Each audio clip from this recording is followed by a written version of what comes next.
Okay, so it's 1973, almost 1974, and at this point the Beatles are over, the 60s are over, and they're huge band, so they're always going to be a huge band, but they're a little bit passe at this point in time to a lot of people. They were great in their time is the thought for a lot of people, but you got stuff happening now. You got David Bowie, Elton John, Led Zeppelin, Lou Reed, Iggy Pop, all these prog rock bands with their triple albums with a single song taking up two sides of one of the albums, and Jethro Tull and heavy metal and Crosby, Stills and Nash and Neil Young and all this stuff going on that's the now music. And so, you know, music moved at a much quicker pace back then than it does now. And as a solo Beatle, Paul's not really helping his point any by releasing albums like Wildlife and Red Rose Speedway and singing songs like Mary Had a Little Lamb and, oh, with My Love, a song so saccharine sweet that it'd make the Osmond Brothers and the Partridge Family blush. And so, he's released this great album, Ram, that sold well, but it didn't get critical acclaim. Then he released these two albums that nobody really knew what to make of, and they got torn apart by the critics and not much loved by the fans. So I guess he saw the writing on the wall and knew that he had to do something if he was going to have any kind of career outside the Beatles. And to his credit, he did. He does this album, Band on the Run. He takes off to Africa, of all places, to record the thing. God knows why, but Paul, we love him. He's a little goofy. Two of the members of the band leave right before they're supposed to take off for Africa. Um, and I forget which two members left, but it doesn't really matter because who cares? It's about Paul McCartney. It's not about them. So Paul, Danny Lane, and Linda head off to Africa. They ran into all kinds of problems there. The recording studio's not up to par. Where they go is Lagos, which had, war-torn country, not the best choice. Paul decides in all his infinite wisdom to take a nighttime stroll down a dark alley and carries with him tapes of the album. Something only Paul would do. He gets mugged and tapes get stolen. But they persevere and they come up with a really good album that gets both high sales. This goes to number one in U.S. and England. It's released on December 5th of 73, so very end of the year there. I think it's a couple of days later in England. Like I said, number one in both countries, and has some hit singles off of it. Gets critical praise for the most part for this album. First time he's really gotten much critical praise in his solo career at this point. And the only problems or the only criticism I can really level at this album is it's a little too 70s rock for my taste. It's a little too arena rock, a little too forced and perfect and polished. But you really can't blame him at this point because he had to be in a bad way given the reaction he had gotten from his first four albums, and had to know that he had to turn things around, and this had a lot of riding on this album, so he probably strove for perfection as much as he could and polish and a big hit album and hit singles and so forth. And the only other thing really is the lyrics. The lyrics are nonsense for the most part, just silly stuff that doesn't make a whole lot of sense or add up to much. And that would sadly be the case throughout most of the rest of Paul's solo career, you know. So that's just one thing. If you're going to be a McCartney fan, you just got to kind of grin and bear it with some silly lyrics. And if you can't take it, then, probably best to go find someone else to listen to. Not that he didn't ever write any meaningful lyrics past this, but this was by and large, how it played out. Uh, I like this album. I remember this when it came out. This would have been when I was about 9, or probably just turned 10, I guess. This was all over the radio, the title track and Jet. Really liked those. Got the 45s and picked up the album a few years later. This is, I don't have the original album that I bought back in the 70s. This is the archive edition. So with all sorts of extra bonus tracks and stuff, which I'm not going to cover the bonus tracks. But, so yeah, we'll just go through the songs. Opens with the title track, Band on the Run. It's a good song. One of those songs that's since been played to death on the radio, and so rarely ever in the mood to listen to it anymore. It's funny how that works with some songs. I can hear them over and over.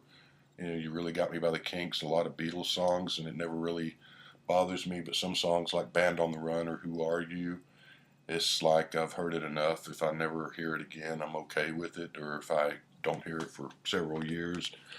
But it's a solid song. As kind of the concept of the album is the band on the run.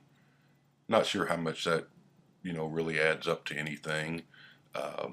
Bit of a funny concept, but I guess they had to run off to Africa to record an album. Paul had to get out of his familiar surroundings for a change of pace to get inspiration, maybe, and so maybe it works. But it's a good song. I give it an 8. Second song is the other big hit single, Jet. Love this song. It's better than Band on the Run, in my opinion. Give it a 9.5. I love the bass. It's just a good rock and roll song. I'm not really sure what it's about. I've read that it's about one of his dogs or horses, or I don't know. Maybe it's about jets. I don't know. But it playing into the Band on the Run theme, it does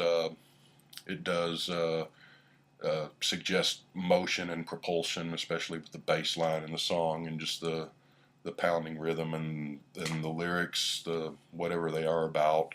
9.5, that's a good one. Then we get sort of a ballad song, Bluebird, which is a very pretty song, kind of in the, doesn't sound like Blackbird, but kind of in the same vein. Just a bluebird flying around, and I guess bluebirds on the run too. Maybe that plays into that motif, but nice, pretty ballad, good song. Could have been silly and saccharine sweet, but it's not. It's just pretty solid little ballad. Give it an 8.5. Mrs. Vanderbilt is number 4 song on side 1. Hey ho, leave me alone, Mrs. Vanderbilt. I like that part. Good solid song too. Have no idea what he's singing about, but I give it an 8. That's a good song. My favorite song on the album so far, it's number 5. Wraps up side 1, Let Me Roll It. Song that a lot of people say is kind of a Paul tribute to John, because it sounds Lennon-esque, and it does. My heart is like a wheel, let me roll it. That's a good lyric. I give it a 10. Really like that song.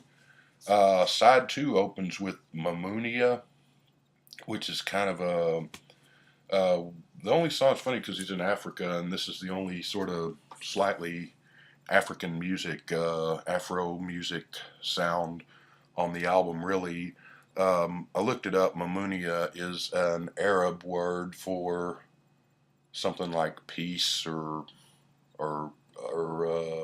tranquility or something like that. I forget.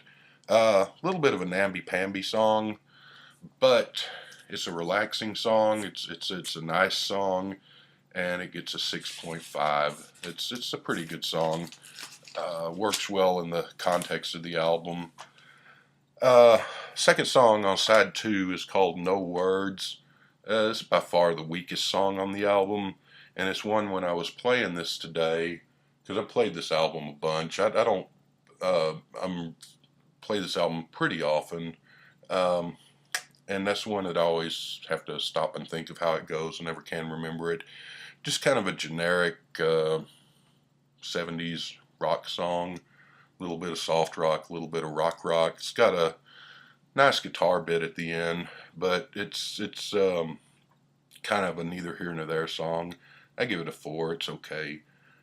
Things pick up with the third song on side 2, Picasso's Last Words, Drink to Me, which is inspired by Paul hanging out with Dustin Hoffman, and Mr. Hoffman asking Paul or challenging Paul to see if he could write a song on the spot of just some random title that Dustin came up with, and he rose to the challenge. This is goes through several stages. The song does several different musical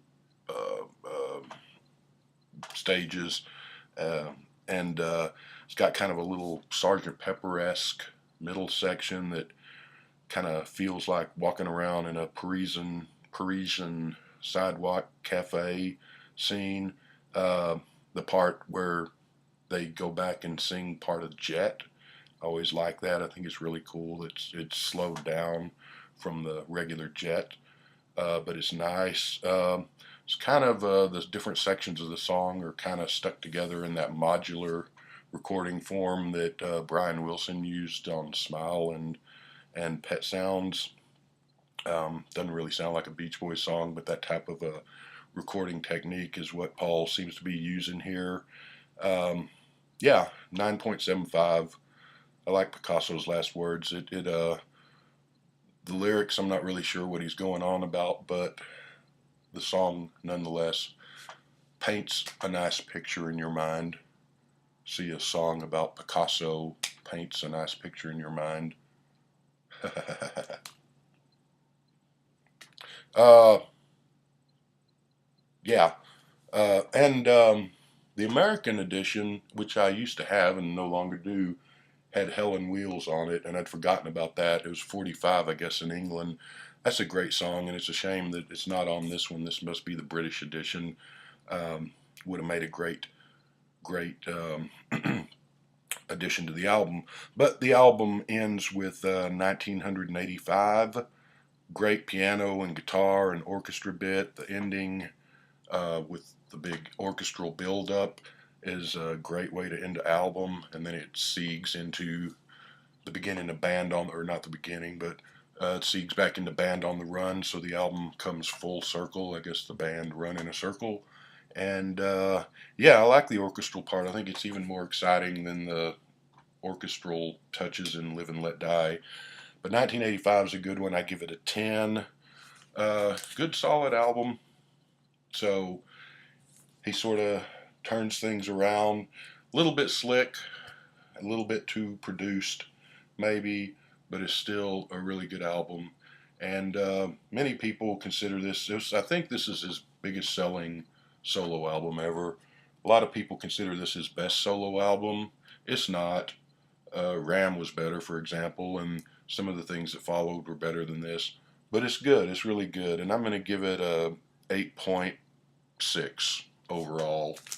And we'll be back with more Paul reviews sometime.